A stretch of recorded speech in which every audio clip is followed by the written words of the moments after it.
Teonna. And I'm Trav. And this is I Now Pronounce You, where we reflect on our experiences and give our opinions.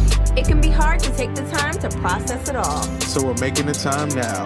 We welcome you to I Now Pronounce You. Hey, hey, hey, hey.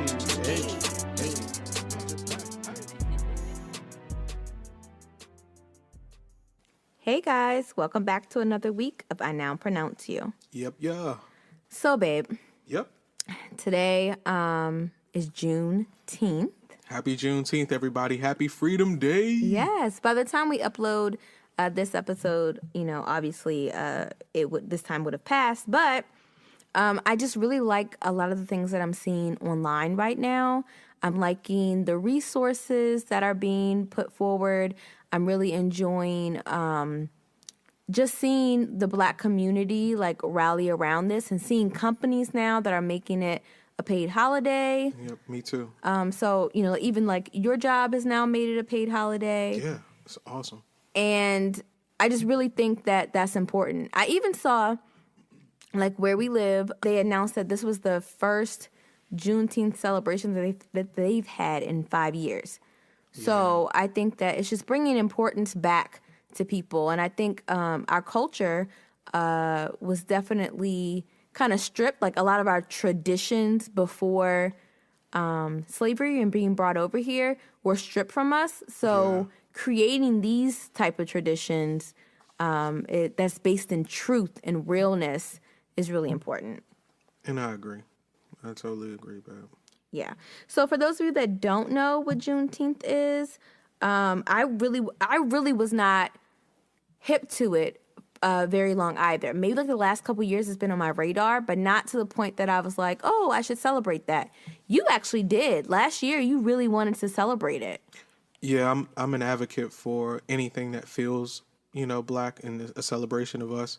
I want to get into Kwanzaa. I don't want to take away, the kids' tradition and things like that. But I really want to start exposing them to these things like Kwanzaa and Juneteenth and just the importance of just trying not to erase our culture altogether and the history of us. Yeah. So once again, if you, aren't familiar with it, it's really just a reminder that the Emancipation Proclamation wasn't one moment in history that Lincoln came out with this and then everyone was freed and everyone lived happily ever after. It wasn't like that at all. The South was definitely Confederate states, and after the war and the Union had won, the last Confederate state was actually Texas. And a Union soldier came down to Texas and announced to plantation owners and slaves, hey, you guys are free. There was this thing called the Emancipation Proclamation. You aren't owned by anyone. And then moving forward, they started former slaves, started celebrating June 19th as just a celebration of their freedom, of their actual freedom. And from what I understand, with the exposure in media that we've been getting lately is that folks in Texas have been celebrating this holiday consistently. Yes. And I'm like, wow, we all should have been. They doing even the same have thing. a pageant called Miss Juneteenth. That's fire. They really celebrate it. But I guess because, it kind of originated from that area, them being the last Confederate state and those being the last slaves that were set free. Yeah. And them wanting to get that extra season of harvest before they let them go, which is just truly just strong arming authority is. It's, it sucks, but, So I showed the kids a couple of YouTube videos today. There was one on this site called Reckon, and it was really good. It walked them through the whole explanation, and then I was able to get Tamara to relay what the meaning of it, was. And I hope that every year moving forward, once the world really opens back up and we feel safe to be in crowds and things again, or at least we feel safe to be in crowds again, I hope that we are partaking in those celebrations and having those celebrations ourselves. Oh, no question. I mean, I would love to take the kids to something to just show them that being Black is much more than what they see and what's given to us in the media. And then I thought it was super dope. We're watching Freeform earlier, and then they just have like a blurb, and it's just like, wow, like the world is finally starting to pay attention, to the racial inequities of our culture. And I Even think though it's dope. mostly I think it's to appease Black consumers. Well, only time will tell if they Yeah, stick to it. absolutely. But we still have one. We're still a small victory, because there's still going to some people that never forget this. They're going to be a group of people that just aren't going to be able to go back. Like I always say about what's seen can't be unseen and heard can't be unheard. So I think it's one of those cases. And I think that the messaging, like you were saying before, that's going around, I think it's really important. And that people are saying, if you've never heard of this before, even if you're Black, if you've never heard of it before, it's okay. Like, don't feel like you had to be woke to it, Right. Sometimes I feel like people get shamed into not knowing things about their culture when they just really weren't The exposed woke to shaming. it. Yeah, like, I went on a field trip with Tamara a couple years ago, and their unit was about, like, Native Americans and things. Right. So we visited historic St. Mary's County, and our tour guide is taking us all through, and they were talking about the Native Americans, and they had, like, hut simulations and all of that, and they were just basically making it seem as though Native Americans and colonizers were, like, the best of friends. We bought goods from them, and they gave us these seeds, and, like, everything was all right. You talking about the Oregon Trail? No. They were talking about Native Americans that were local to this area, and they were really making it seem as though we befriended them. And at the time, she was in 4th grade, so I get, like, you don't want to, like, throw it at them, but at the same time, it's history. Like, just teach the truth. It's okay to teach the truth. It's okay to say, yeah, we were a messed up society, and, we're working towards changing that, or you can help work towards changing that. And it was a mom on that trip, and it was funny because I taught her oldest daughter, and then her younger daughter was in class with Tamara, and she kept looking over at me, and she kept saying, do you believe this shit? Like, Right. do you hear what she said? Now I got to go home and teach my baby the real. Right way. Yeah. Yeah. But, and I don't feel like at that age that it's too sensitive of a topic to talk about. I mean, you're giving the kids dare, and they're like, you can change the world with this. And, I don't know, man. They mentioned nothing about Black people, except for there was this like plaque that we passed, and it was like the first Black voter. And he had like this little plaque or whatever. And they were like, he was a homeowner, landowner, so he was able to vote. Isn't that cool? That was the only thing they mentioned about it. Was this the Sotterley Plantation field trip? No, she never went there. Okay. Got it. She never went there. Never mind. But yeah, no, it was historic St. Mary's. Okay. Yeah. So yeah, I just think that's interesting. But that also goes to show that we also should be educating our children about certain topics. And just because we weren't educated at home about certain things doesn't mean that, we can't have that open conversation with them. Yeah, I mean, knowledge is tools. So I always try to equip the kids with the tools that they need, just give them the real, and the older that Sissy's getting, we're starting to water things down less. Was it different for you and PG did you guys talk about Black history a lot? With PG being a predominantly Black area, a lot of some of those teachers were very like, hey, they probably would just insert their own curriculum. Exactly. Like we always talk about Mr. Reed and, from Douglas, who's an African-American teacher. He taught African-American studies. So he would go off the record. There were other people like Miss Turner, who was the home ec lady, and she would just talk about just pretty much how the world works, after high school and being Black. So we had some of those teachers that were quote unquote woke that would kind of teach us the game. And, I didn't appreciate it at the time, but of course I do now.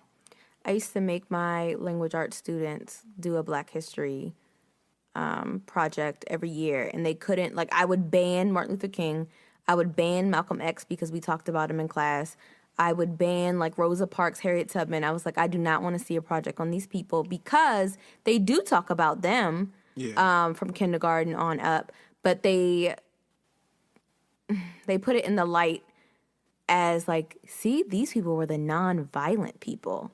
I hate that. Do you see how they achieved justice and peace? Like, it was almost like They didn't want to share like about Stokely Carmichael and Huey Newton. And Yeah. I was so mad about that because it took me until I was like 25 years old before I realized who Stokely Carmichael was and who Huey Newton was. We watched that documentary. So what was angry. it called?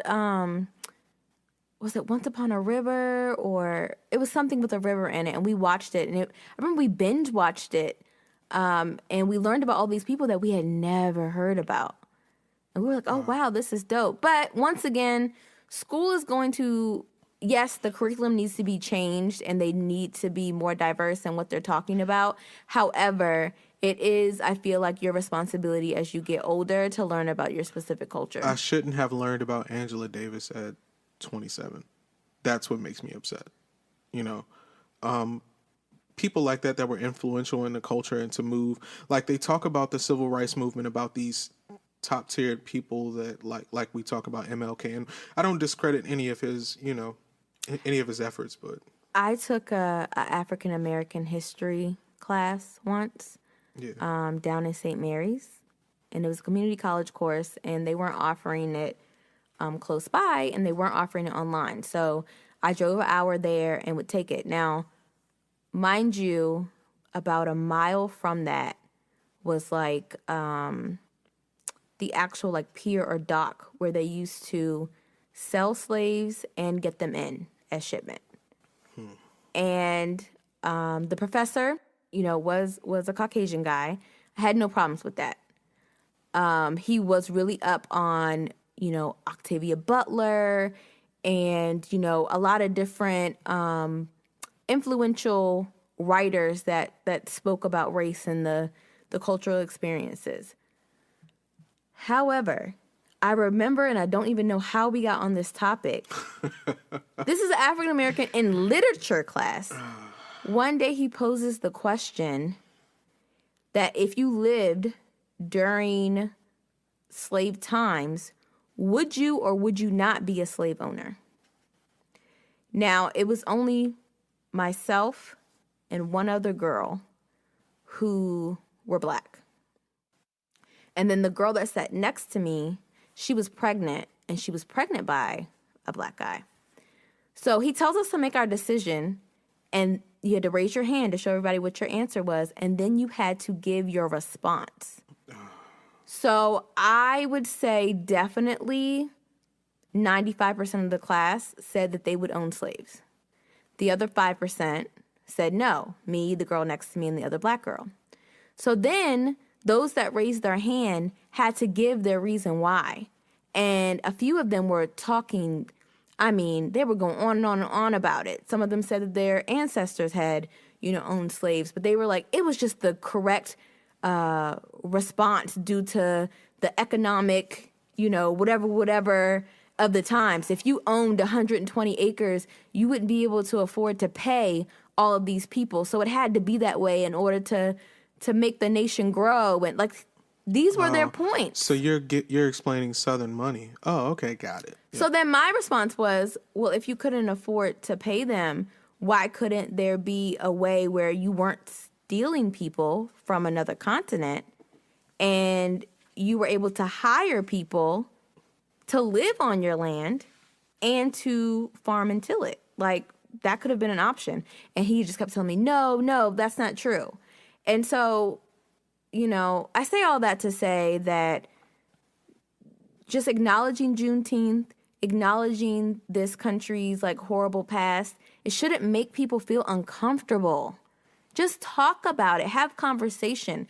And that's what we should do with a lot of different things. I feel like people are scared to have real conversations about their feelings, about what's going on, about reality. Have those conversations and move forward. Just like you should do in your friendships, just like you should do with your spouse, just like you should do with your children, just like you should do when you're having a disagreement with someone. You should talk about it. And that's what we have to do with this this nation's past. I agree. So this episode today is actually called Dunzo. Yeah. And I know we've referenced a few times before that, you know, Trav and I have broke up twice over the years. And, you know, I mentioned that the point of this podcast, or something that's really important to me, is that we take things that we are often labeled, or society says that we are, and we turn those things into a point that we can reflect and that we can better ourselves.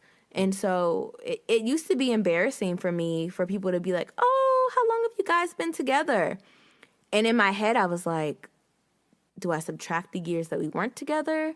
Should I do this? Should I do that? And now I'm just finally, last couple of years, I'm like really good at just being like, no, we've been together this long. Because, I mean, typical relationships have ups and downs, and Absolutely. I don't think you have to kind of disclose every No. detail. Like, it's almost like hey, how you doing today? Oh, I'm good. Yep. Yeah, rough absolutely. day. How's the weather? Like, keep it vague. I mean, and if someone close to us, and it's a way to like mentor like younger couples and things like that. Yeah, we'll talk about it. But Yeah. So we broke up when we were 18, and it was like a month or so, maybe a few weeks before my 19th birthday, actually. And what do you remember about that time? Do you remember the reason of why we broke up, or what was happening? I'm not going to say a reason, but what was happening? I think we were probably spending a lot of time together, and I think it was hard for us to decipher like Travis's personality type and Teonna's personality type, because at that point we were glued to the hip, but by choice. It wasn't something that was forced on, and I think that when disagreements and views started to happen, then it kind of created like a wedge there. And then, wanting to live the youthful experience for my, on my portion, Yeah. I felt like that, I felt a little bound, being in a serious committed relationship that young, and I didn't feel like I was getting that full youthful experience. I wasn't away at college or anything like that. And I actually looked at it from an intelligent standpoint. Like, I didn't want to have a midlife crisis at like 35. You know what I'm saying? I don't think you were thinking that deep into it at 18. Well, it's one of those things that when you make a decision when you're younger and you look back on it as an adult, you're like, he did make the right decision because of these reasons, but I'm pretty sure he didn't see it at that aspect. And then he just knew that this is probably something that I should do. So like, you're definitely right. We were joined at the hip, like to the point, guys, where like I remember like my cousin like saying, look, you're not going to be with him, this Saturday. You're going with me and my girlfriends, and we're going to go do something. And Travis's friends were like, hey, you're not hanging out with her or bringing her along with you this time. You're going to go hang out with us. And I remember like, I mean, I guess it probably wasn't healthy, but I remember feeling like, oh, I just want to be home with him. And he felt the same way. And we ended up at the same place, like 45 minutes away, guys. We ended up at the same place. It was Bowie Town Center. Bowie Town Center used to be lit. And we were walking down the sidewalk, and I looked up and I see this guy like walking, and it was Trev. And we like hugged and wouldn't let each other go. And my cousin was like, come on, Teonna, like, you'll see him when you get home. Like, come on. And, we separated. But it was hard. It was almost like separation anxiety, because we literally, like, started dating at 17. And we had our 18th birthdays, had passed. And we lived with each other, like, you moved in as soon as we graduated from high school, pretty much. Yeah, so we were probably dating maybe like 6 months, and then we lived together. Yeah. So we really were like very tied together, and I think the first year was great, and then going into that second year, I think you kind of wanted to. I would go out with friends if I needed to, or if I wanted to. I didn't mind going, and you would kind of feel some kind of way. But then you got a job where there was a lot of people that were like a year maybe under you. And they would like go to the movies and go bowling and do all these things. And I think you like gravitated to this new group of friends. And that kind of left me out of the loop. Like, I didn't get to meet them. I didn't go out with them. And I thought that was weird. And it was just like the process of us kind of separating. And I could feel you kind of going farther away. Yeah, I do remember that. Yeah. So it really did boil down to what you said before. It was like we were young, and you hadn't found your own identity at that point. Yeah, and I think that a lot of young people feel like they want to, just kind of go out and do different experiences. And, also too, on the flip side, you can do that with, your spouse. Like we do that now, like we do dope things. You're like, hey, babe, I done found something that was cool. We'll go there, vice versa. Mm-hmm. But I think in your youth, especially with me, leaving a household where I felt like I had a large amount of responsibility, it was the first time where I felt free. So you get a little bit of freedom and you feel like you want a whole lot of freedom. You want to, kind of make mistakes because you're so like, you've been injected with media ideas of this is the 18-year-old lifestyle, the 19-year-old lifestyle. Yeah. You're supposed to make mistakes. You're supposed to do stupid stuff. You just got to get out there. And I kind of fell victim to that, which is, the media Which, agenda. and like you said before, it was healthy. In It retrospect, it was. definitely was healthy. Yeah. But we talk about in another episode called Young Parents, whenever we decide to drop that one, about how we ended up getting pregnant with Tamara actually during that break. Like, when we finally solidified, okay, this is done, I was pregnant. And I ended up telling Travis about that. And then I would say by my like 6th or 7th month of being pregnant, we got back together. And I mentioned in the episode how something just didn't sit right with me. Like, I'm like, okay, now all of a sudden he's back. And I'm supposed to just like pretend like the last 6 or 7 months like didn't happen. And I think I had finally got to a point where I was, in my mind, like, okay, I'm going to be a single mom. I'm still going to go to school. I'm still going to do my thing. And I was okay with that. So then trying to deal with, because being in a relationship, like, you are dealing with someone else and, like, their emotions, their feelings, Yeah. their moods. Yeah. If they're struggling with something, you're supposed to be there and be supportive. And I didn't know if I wanted to take that, like, extra Responsibility. layer of responsibility and stress back. Exactly. Yeah. So anyway, we made it work and we did that. But I think, and I know now, in that moment, I should have said something and I didn't. So we started living together again. And then maybe like two or 3 years, about 3 years later, I finally said, okay, I can't do this anymore. And I think I was 22 and you were 23. Yeah. So Tamara was like 3.5, and we decided, no. And it's so crazy because I remember that Lauryn Hill song like playing in the car, and the words just like really hit me, like this is the right thing to do. Well, and I also think that what I like about that time is that it gave me an opportunity to even I didn't get that full year because I felt like as a young man I wanted to do what I felt like was the responsible thing to do. And it was like, well, you didn't really give it a shot. You didn't try hard enough. Let's try to make this work. And when we broke up the second time, I was a little distraught about it. I really didn't want to break up the second time, and No, you you were didn't. gun ho about it. And I remember it kind of threw me off for a couple of weeks, but it was dope. I had time to just kind of build and grow, and I mean, by the time we were ready to get together for good, I was a whole new man. Responsibility was in my bones. I was very secure about myself. I was very, just all around well rounded. And I think if I didn't have that time frame to just kind of be on my own, because I kind of leaned on T a lot when you're younger. Yeah. I had some of those traits where it's like, oh, T got me, so I'm good. Let me just do this. And it's like ultimately, I always knew in the back of my mind, like if I ever needed T to help me out, then it wasn't, and that kind of put a strain on her. So I felt it gotten to a point, not just with you, but just with life in general. I did not know how to balance being a mom, a full-time student, an employee, a daughter, a girlfriend. Like, it felt like too much pressure and strain. yeah, Because at that point, like, our lives really didn't align anymore. Like, our lifestyles were different. Mine was like being this mom to this little girl and like focusing on the future. And yours was still kind of a little bit in that party mode and like in dream chaser mode.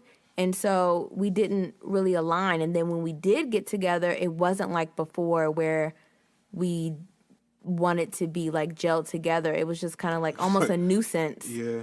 to be like, all right, guess I'll carve out this time. And I'm like reading this really good book and I'm like, you want to hear some pages out loud? And you're just looking at me like, I would rather be doing something else. Like we just didn't gel at that moment in time. But even though it was like, a hard thing to do and you didn't agree with my decision, we actually didn't even say that we would get back together. I remember you saying like, all right, T, like if I, move out and this is done, like this is it. Like I don't know if I'm gonna, come back. And I remember saying I have to live with that decision. Like I have to be okay with that because I can't keep going like this. Yeah. I mean, and you learned at a very young age that you got to live with the decision that you make. Yeah. And then for a while, before we got back together for the final time, I wasn't necessarily okay with the thought. Like I was like, you kind of play around with the idea, and I was like, nah, I'm too solid now. Like I've gotten my bearings together. And like I just remembered, that second get back, and how it wasn't the most enjoyable thing, which is so crazy because I love my marriage now, and like we're always like laughing and joking and having a great time, kind of like the first time, like we were able to find that back and like make it stronger. But that second time, it was kind of like we got this kid, we gonna try to figure it out. Yeah, it didn't feel natural, and it was just like, I mean, we here, dog, you know what I'm saying? Like we here, but. It was kind of cool, because, I had finally got myself together. I was able to finally choose a career path. Mm-hmm. I was finally able to, get my credit a little bit better. I was just in building mode, and I had a lot of family around me that was just kind of like giving me tips and on how to better myself. So it was kind of cool. Yeah. And I think we keep saying the word healthy, but I think it was healthy because I remember people being like, oh, did he cheat on you? And I'm like, no. Did you cheat on him? No. Like, I just felt like he had some growing to do. And I feel like I had some things that I needed to get in order emotionally. And it just needed to be done. Like, this separation needed to be done. And, I just remember people asking during that time. And we actually ended up being apart for almost 2 years. And I think why we needed to break up is because every time we got together and we weren't vibing the way that we were, it was just like another negative memory put into our bank. And so we just had like negative after negative after negative, and it was really hard to remember the positive anymore. Yeah, it was like that first, year or so, that was completely gone. You didn't even think about that anymore. Yeah. You know what I mean? And I think folks around us could kind of tell, like, man, they were inseparable at some point. But now, like, it's like it was like a kid swap. Like, okay, T's home from work. All right, here's the baby. I'm gone. I'm going with with my friends, or I'm going, to try to pursue an idea, and then I'll come back. It's super late, and then you do it all over again. So it was kind of a pattern. And it was time. It should have actually happened a lot sooner than it did. Yeah. But I think both of us were so, like, neither of us wanted to say anything. We wanted to, like, well, if I say something, then I'll take the blame of the relationship failing. You know what I mean? Yeah. Kind of thing. And it was just like, it's so stupid now when you think about it. Like, if it ain't working, bro. Like, no. Had that conversation, and a lot of people live like that, which is crazy. But.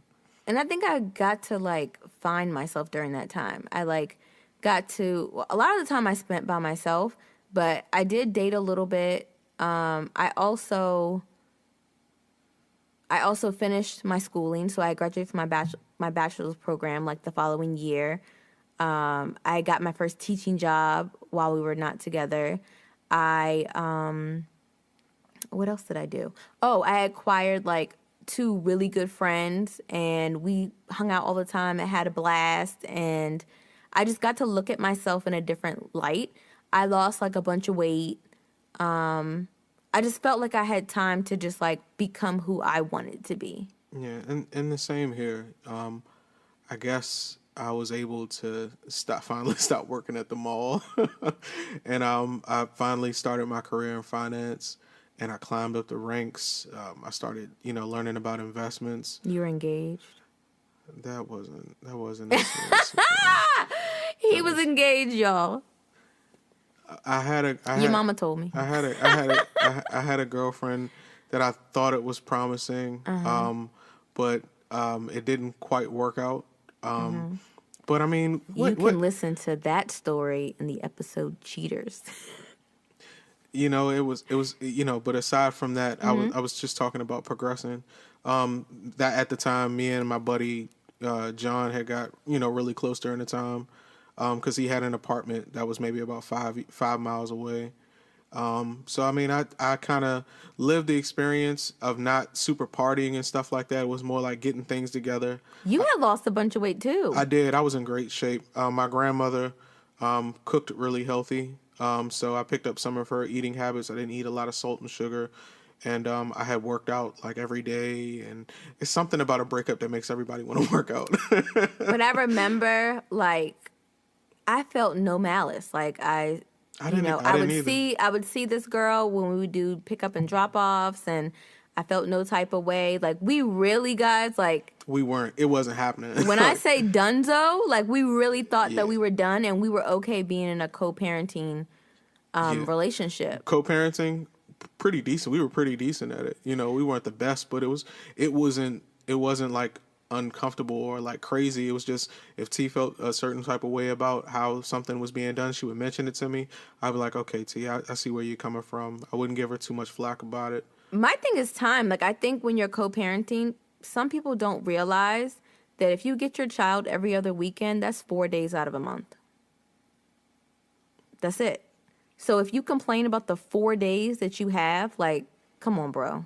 Yeah, I guess it was one of those things where, when you're in banking, everybody works Saturdays. So No, I work Saturdays too. Yeah. I was in retail. I worked one Saturday a month as well. But I think it's also, ladies, like, getting the person to understand that, getting the person you're co-parenting with to understand that. Like, I remember Trev being like, well, I had to work Saturday, so what am I supposed to do? And I would say, do the same thing I do. I have to find a babysitter.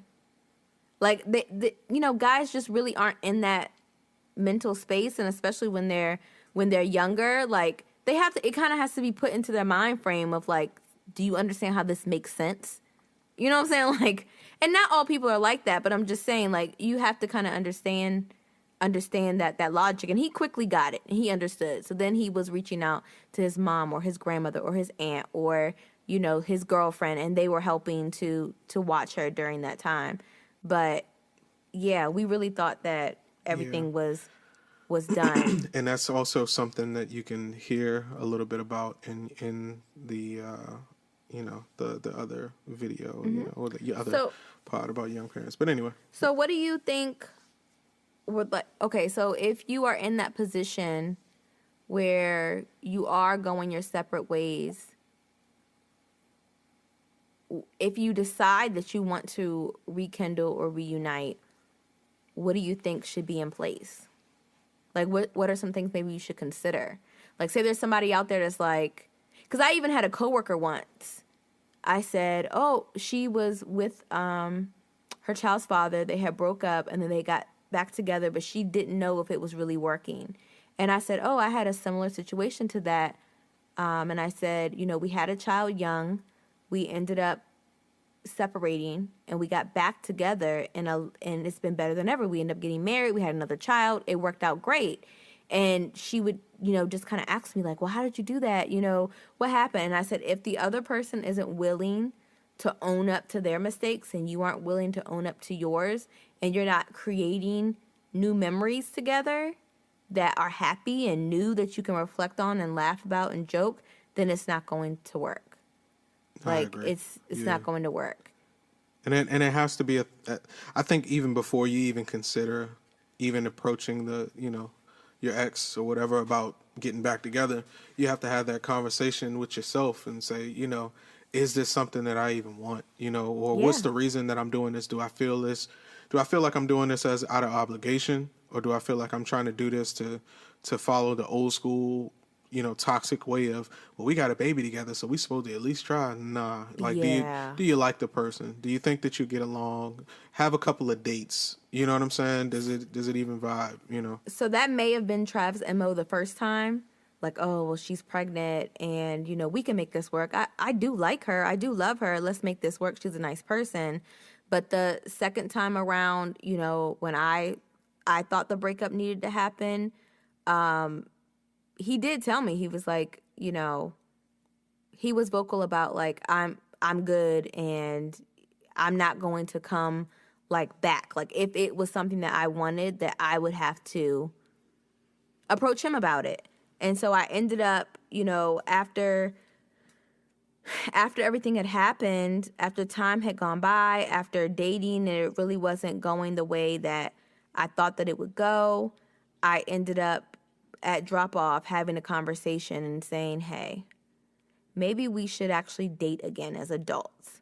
We started this thing when we were 17, 18 years old. We're carrying a lot of things that have been solved just by maturity. How about we go on a date? And you said, I'm open to that.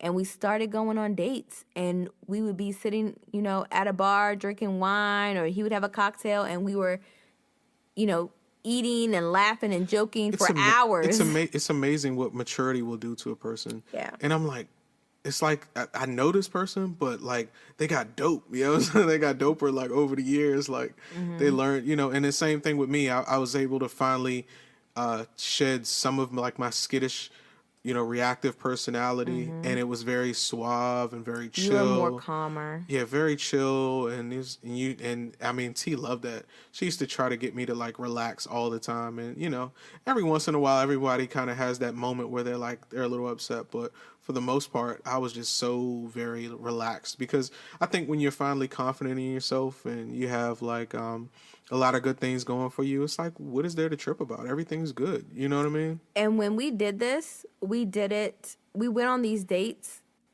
without our child. We actually like got a babysitter and went out together. And we really didn't like talk about her on these dates. It literally was just like if we were dating a new person that we did not have a history with. And then like and we did that for like a month or two before we were like, okay, we can take her out bowling with us, or we can do this and the third. We wanted to make sure it was something that we wanted before she was just like, oh, my parents are, together. Like before she would realize that. Yeah. And it was kind of cool actually, because before we actually decided, hey, let's move in together. You would come over and spend the night, and it was so cool to like, and this didn't happen on purpose. It just kind of happened by accident. To wake up and be able to cook you breakfast and then feed my baby girl, and she's happy and she's just bouncing back and forth. Like I got my mommy and my daddy at the same place. Yeah. And it made me remember like, damn, this is what I missed in my immaturity. I wasn't able to enjoy my family, and I was like, it's rare that a guy gets an opportunity to have his family back, and in a healthy way and not a forced way. Exactly. It was something I wanted to do. And when we moved into our first place, I walked in and I would say, good morning, baby girl, talking to my baby girl. And, I would say the same thing to T. And I mean, it didn't take long for us to say, we're going to go ahead and get married and have another baby. And, it was actually a great time. I just remember so many like good vibes about that time. It was just so, and here we are 7 years later. Yeah. 1 year of, dating and moving in together, and then 6 years of being married. So, it worked out. It does not, like that coworker that I mentioned before, it did not work out for her. And she actually ended up moving on, finding another dope guy, marrying him, and having 2 kids with him. So, and he's a great stepdad and all of that. So her story worked out differently, and that's okay. Don't feel like you have to be with the father of your child, or the fact that didn't work out, that means that there's something wrong with you. It's not. Yeah, both sides have to make an effort for it to work out, honestly. But some things that you should consider, because some people are just like, well, I don't know if I should try it with so-and-so again. There are some things you should consider. And I found this site called aish.com, and they had these 3 things that you should consider. So you want to try them? Yeah, sure. Okay. I'm for it. How have I changed since we stopped dating? You need to think about that. We ended things and now we're trying again. How have I changed? Because if everything's just going to be the same, then it's not going to work out.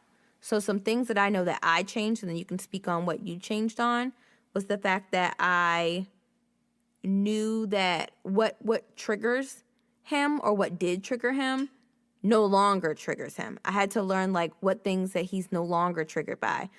I had to be cognizant of what I was doing wrong, and not just saying like, well, I'm great, so I don't know why he's not getting with the program. I had to look at kind of my cues and things that I knew that bothered him before. Had I really changed those things in myself now?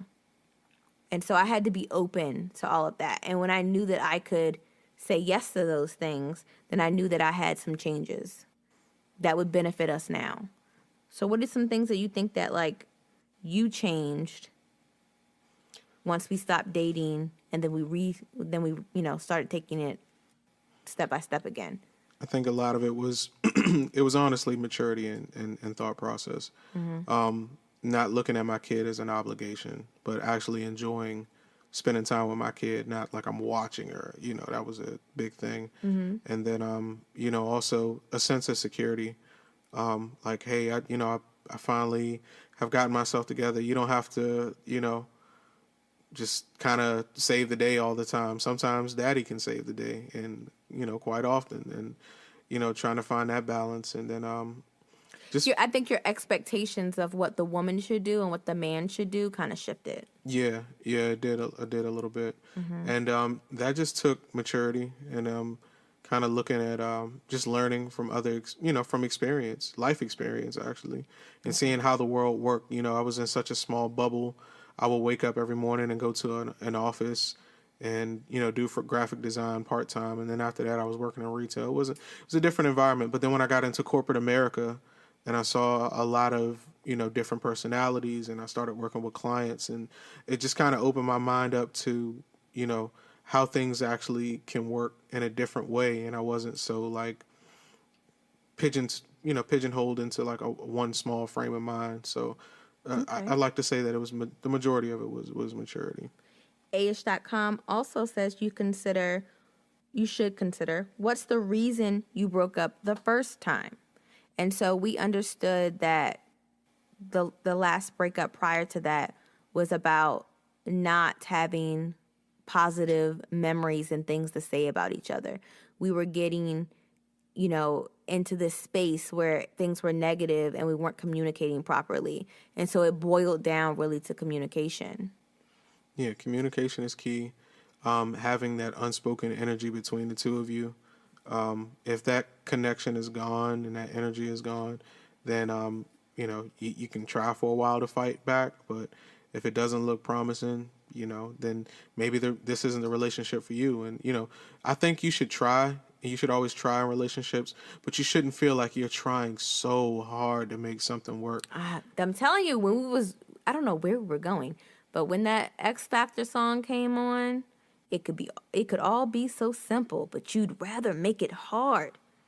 Loving you is like a battle. That's how I felt. Like I can't win with this nigga. I can't win with him. I mean, but then those are telltale signs of an unhealthy relationship. So, you learn from that it's time to move on. And some people hold on to things that are dead a long time ago, whether it's friendships or relationships or anything, even ideas or dreams, don't hold on to something dead don't beat a dead horse. I mean, if it ain't working, it ain't working. Sorry. Question number 3 that you should ask yourself. Is it possible that the changes we've gone through enable us to resolve the reason why we broke up?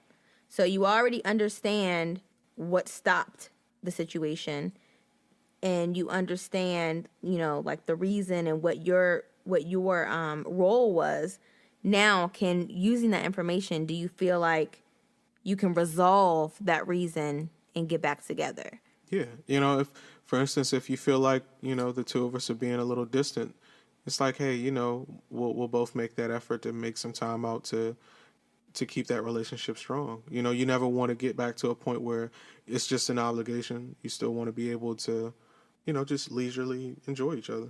Absolutely. So yeah, that's all I really wanted to say about that. And I just wanted to make sure that people understood that relationships aren't linear. I said that in the marriage episodes, like it doesn't have to be a certain way. Like your story is your story, no matter how it starts, no matter how it ends. You're the one that's living it, and you have to find a way to be happy with that and not feel like you're in a forced situation. And that's my takeaway from today's episode, is just making sure you don't feel like you're in a forced situation. Exactly. I just have There's going to be difficulties. Don't pretend like, oh, well, this is not my Prince Charming or my soulmate or whatever, because he doesn't do everything I say, or he doesn't do everything with a smile, or he is lacking this, this, and this. I'm talking about every morning y'all wake up and sit there and have breakfast and don't say a word to each other for like months. That's not good. You feel me? Like, at least if y'all arguing, y'all know that one of y'all care or both of y'all care, but y'all just haven't said anything. You're so emotionally dead inside and so done with the relationship that you're like, you don't. You That's lost how it was words. before we broke up, though. Yeah. Like, it was just like, why am I here? Why is he here? No, good morning. Like, both just sitting there eating eggs, looking at each other like, and these eggs are terrible right now. Not because they cook bad, but just because nothing. You don't feel anything. Well, guess what, numb, babe? You know what I mean? Guess what? What's up? I don't feel like that anymore. I know you don't, babe. We eat egg whites now. No, we don't. We don't even really eat eggs. But that's that's a whole nother episode. Was that your takeaway? I'm sorry. Yeah. Is that you'd have to listen to your inner self a little bit more, but also too, don't be extra like, oh, every time I want McDonald's, you don't bring me nothing back. Like, don't do that. Don't do that. You know what I mean? Like, yeah. You know what I mean? We're thinking the same thing, but we're gonna leave it at that. So you can follow us at I Now Pronounce You Pod on Instagram. You also can email us with any topics, questions that you would like. It could be anonymous. Come on, we can take it. That's at I Now Pronounce You pod@gmail.com. I also have a blog that I'm going to be starting, just with some, articles that I'm going to write up or blog posts that I'm going to have happening. I haven't started that yet, but that's I Now Pronounce You pod.wordpress.com. Thanks for listening. Bye, guys. Stay safe. Bye, guys.